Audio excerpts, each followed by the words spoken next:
It's Thursday, July 27th, 2017, and you're watching Life Talk. I'm Mark Crutcher. And I'm Renee Hobbs. Thanks for joining us. Renee, since yesterday, we keep on telling people to send in their questions and their comments and so forth, and you're the one who goes through them, and you've got one today that's pretty interesting that deals with the subject we've talked about before. Go ahead. Yeah. Yep. So Toby wants to know if Planned Parenthood super centers or mega centers have been around for a while or if they're fairly new. Him and a guy named Russell were talking about that. So they're kind of curious to know.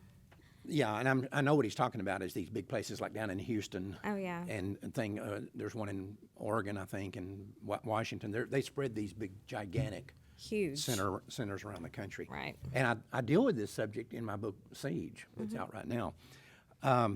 This actually Toby, the short answer to your question is no, they haven't been around forever. They're a pretty new phenomenon, actually. They started building these centers back at the end of the Bush administration. And I wrote some stuff about it back at that time, and then I talked about it again in Siege. They started building these gigantic abortion clinics around the United States, even at a time when public support for abortion was going down and the abortion rate was plummeting. Now, as we know, Planned Parenthood is a business, and it's about money, it's about profits. And standard business procedure would tell you if you were in an industry that was shrinking like that, you don't expand and start building these gigantic centers like that. So ordinarily you'd think they'd get smaller places, not these gigantic centers. Well, I think it also would probably protect them from sidewalk counselors. If they have a mega center and a big parking lot. Yeah, my thoughts here. Yeah, that's one thought. But that doesn't justify spending hundreds of millions of dollars building these places. They could do it a lot cheaper than that. Right. So then you have to analyze this from a business standpoint and say, what's going on here? And the only thing that makes any sense whatsoever, again, this is something I talked about in Siege, I think they were laying the groundwork for Planned Parenthood to become an agency of the federal government. And they started by building these big mega centers. And I think what they were doing was they were patterning their system after the Veterans Administration, the VA hospitals. In the VA hospitals, you have these regional mega centers like the one they have here in Dallas. But then you have, in places like Denton, a smaller satellite system. Well, Planned Parenthood already had the smaller satellite clinics around the country. All over the place. And as the number of abortion clinics in this country has plummeted, in many places there have been more Planned Parenthoods. So you'll have 5 what are called independent abortion clinics closed down and one Planned Parenthood opened up in their place. So they're putting all of these smaller satellite centers around. What they didn't have was the mega centers. That's what they were lacking. And toward the end of the Bush administration, they began to build these facilities, and I am 1,000% convinced that their strategy was to get a radical pro-abort in, lay the groundwork for all of this, get these regional medical gigantic centers built, and then become an agency of the federal government. It'd be something like the U.S. Department of Women's and Reproductive Health or something like that. Right. And so you just bring all these people in. I could see the head of Planned Parenthood being a cabinet level position. Like I said, they would change the name of it because of the odor that goes along with Planned Parenthood. But I can see this as, I think this is the only explanation that makes sense for what they were doing. And, you know, for all his many warts, and we keep seeing them before us all the time, let's remember something, that had Hillary Clinton beat Donald Trump instead of the reverse, I think right now this would be what you'd be seeing happening. Oh, definitely. I think Hillary Clinton would have already proposed, and I don't know if this has to be an act of Congress or it can be an executive order. I suspect that it could be an executive order. Right, and she would have definitely put things into place to make it happen, yeah. It would be happening as we speak. I think Planned Parenthood would be in the process of becoming a agency of the federal government. So, Toby, in my view, and your friend Russell, in my view, that's not only have the mega centers not been around, that's not an opinion, that's a fact, But the reason that they've cropped up is for this reason. They were preparing those to be like the regional VA hospitals, and then their little satellite clinics. I think it was going to be purely 100% patterned after the VA system, Veterans Administration. Makes sense. And I think that's exactly what was going on. And so, you can hear people say, and we can all be critical of the outcome of the election. And, we wound up with Donald Trump, who may or may not be pro-life, we'll see. But let's be thanking God that right now this is not happening where Planned Parenthood is becoming an agency of the federal government. Because if it were to happen, their funding problems will be over. And if you don't think that's true, I ask you to tell me the name of one federal agency that's ever been disbanded or had their funds cut or had their funds even reduced. It's not happening. And the other thing is, it would be impossible to keep them out of the schools once they are an agency of the federal government. And as far as the election goes, let's also recognize that had Trump not been elected, right now we'd have another Ruth Bader Ginsburg on the Supreme Court, or somebody worse. Yeah. I think Hillary Clinton would have put a young 35, 40-year-old radical, raging pro-abort on the Supreme Court. Well, not just to replace Antonin Scalia, but also because Ruth Bader Ginsburg said that she would probably retire had Hillary made it. So there would be not just one, but two, and then more there's coming. more coming. Right. Absolutely. That's right.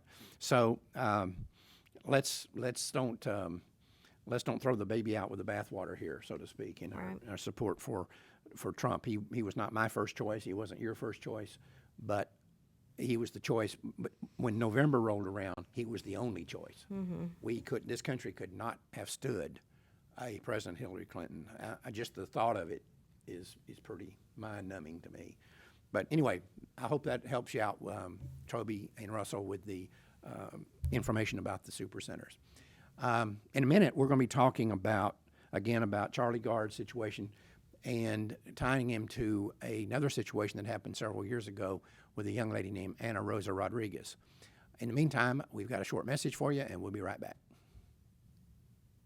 Hi, have you seen this pen? It's really neat, and people all over America are using them to show their support for the pro-life cause.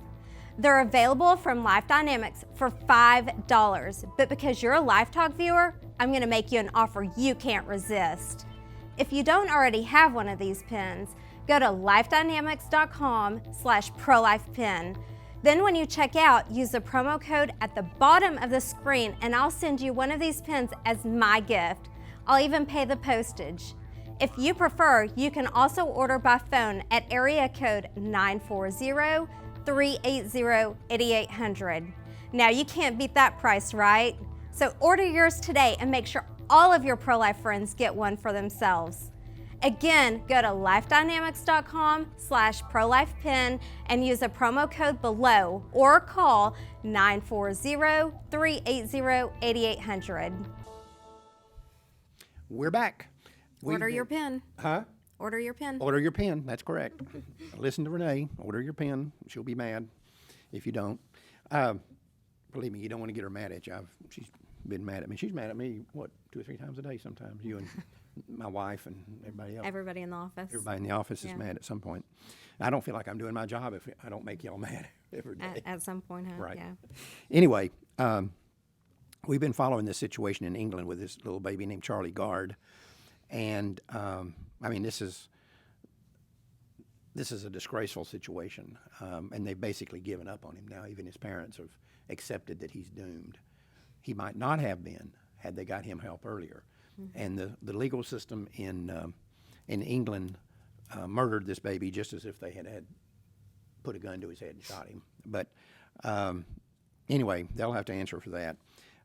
He's still not going to be able to be released to his parents. He's going to have to go to... They can't get the ventilator through the door of the parents' house or any relatives, so he's going to be on hospice care until he passes. So.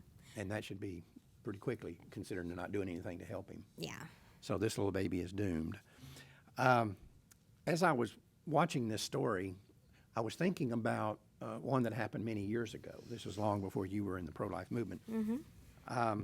It involved a little baby named Rosa Rodriguez. And this was right after my daughter was born. And I mean, I've told you before, when I first got the pictures of this little girl, and let me back up and tell people what happened. Her mother went to this degenerate abortionist, as if there's any other kind of abortionist, Abu Hayat in New York. And they estimated her pregnancy at 16 weeks, and they charged her for a 16-week abortion. They started doing the abortion on her, and the first thing he did was Hyatt pulled out an arm, and he literally looked at this arm and said, "This is more than a 16-week baby. We didn't charge enough money." That's what I was about to say. Didn't he stop the abortion Yeah. altogether until stopped. the father or husband or whoever, The boyfriend whatever was out in the boyfriend, audience. I mean, in the waiting room. went room that he needed more money? Right. So he looks at this arm, decides this is more than 16 weeks. They haven't charged enough money. So like you say, he stops the procedure, goes out into the waiting room and tells the boyfriend, "We need more money." Boyfriend doesn't have any more money. So he stops the procedure and tells him when he gets the money to come back. And he dismissed this young lady with the arm of her baby still at the abortion clinic. The next day she goes into labor and gives delivery to a 35-week baby. So sad. I got a picture from a New York activist up there who sent it to me. This was back when, for the internet, and I got in on a fax machine of that little baby still in the hospital with a bandage wrapped around her top, with the right arm missing. And of course, there's been other pictures of her now, having been taken of her later on. I wonder where she is today. I don't know, and I wonder what kind of life she's had. There's the picture of the little baby with and we would love to put these pictures on, but they're so bad. This is looks like a fax of a fax of a fax. Yeah, that was I 30 can years- hardly see it. 30 years old, but you Yeah. can see the little baby with the thing wrapped around her top. Yeah. And my daughter was a baby at this time, not much older than this one. And I lost it when I saw this. And, I hate to say this, but I remember telling my wife, all I want is to be locked into a room with this guy, Abu Hayat. That's all I want. Just put me in a room with him. One of us is not coming out. And that was the attitude I had about it. That is, I looked at that little girl and I saw Sheila. That's what I saw. And what would I do as her father if some scumbag like this had done this to her? But anyway, now we have this situation with this little baby, Charlie Gard, and we're all upset about this, and we've been upset about it, and we've talked about it a lot. But Renee, at some point, there's two things that need to happen here. First off, we need to put this in perspective and realize that these are just two babies out of the thousands that are going to be put through something like this today. And in a reality, in a weird way, if it hadn't been for them getting into the public through, in the case of Charlie Gard, through his parents, fighting. and in the case of Anna Rosa Rodriguez, because they had to take her to the emergency room, or her mother to the emergency room. If the abortions if everything had gone as it was planned, we'd have never heard the names of these two people, never. Well, Charlie wasn't an abortion, but I mean, But it's the abortion mentality. right. The abortion mentality created. You're not going to tell me that 50 years ago this is what would have been done. There's no chance that this would have been done 50 years ago. Yeah. Well, yeah, we didn't have the medicine either. We didn't have the technology, but I'm saying Yeah. the medical opinion, the medical community's approach at that time Right. would have been, we'll do whatever Yeah, we can to absolutely. save this baby. Right. Agreed. Now we don't have that view of babies. Right. And the abortion industry, of course, wants to come out here and say, oh, these are just aberrations or oddities, and don't judge us by the odd things that happen. Well, the only thing that's odd about what happened here is that we learned about these. The other thousands that are happening today, as we sit here in this room, we're not going to know about them. They're not going to have names. Their parents are not going to get them in the paper. They're not going to wind up in the emergency room. And the parents, half of them, or the moms, may not even know about it because if they're knocked out Right. during their abortion, But who knows? but what we have to understand is that when we treat these as anomalies or aberrations, we fall into the trap of the abortion industry, because what we're saying is, yeah, you're right. You normally do a much better job than this. This is just the flaw in the system. You guys screwed up on this one, but normally you do a good job. No, this was the bad job. Normally the good job you never hear about. They get ground up in the garbage disposal of the abortion clinic and sent down the sewer system, or they get thrown in the dumpster, Right. or they get chopped up and sold for parts. That's what normally happens.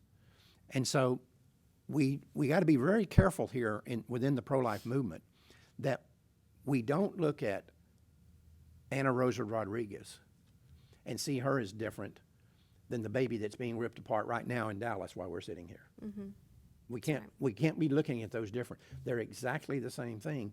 And just because we don't hear about that one doesn't change that. And that's what our job is. The fact is, the only difference between Charlie Gard and Anna Rosa Rodriguez and the thousands of other children is that we heard about these. That's the why only we need to fight extra hard to end the killing. to end this nonsense.